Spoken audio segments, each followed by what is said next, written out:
Hi, my name is Sarah, and today I wanted to show you how I made my Peridot bodysuit. This costume is actually in 3 parts. The main bodysuit, which is the legs with the knee pads and the little feeties, and it's just a spaghetti strap bodysuit. I bought this for $12 on Amazon. The second part is what I call shorts. They're not really shorts. They're more like very high-waisted panties. So it's in 5 pieces. There's a front panel, one on the side, side back, and 2 back panels with a zipper.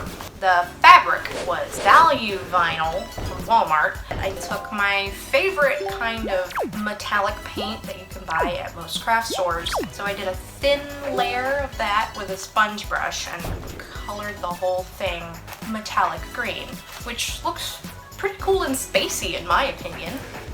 The final piece is the collar. This is straight up EVA foam. It's also a foreign foam piece. That's why you can see the texture on it. I put it over my head like this.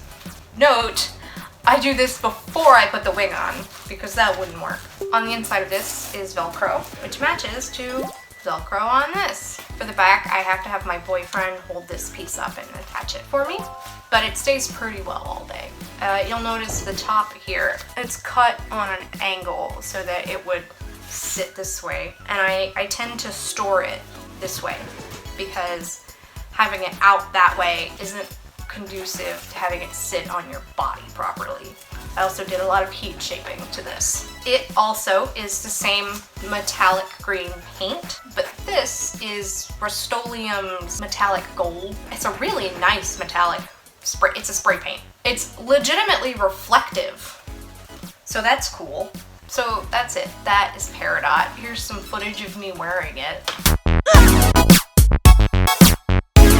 Other than the fact that I wear arm slocks, it's a pretty comfortable cosplay. It's just a regular piece of clothing, though I will say this does inhibit my shoulder movement, which makes putting the wig on a little bit hard. If you make your own Peridot, I would love to see it because she's my favorite gem and I love seeing cosplays of her. So make sure you @ me on Instagram so I can see it if you follow any part of this tutorial. This is the part where I hold my pet and ask you to like and subscribe. So like and subscribe please. Here's Kitty.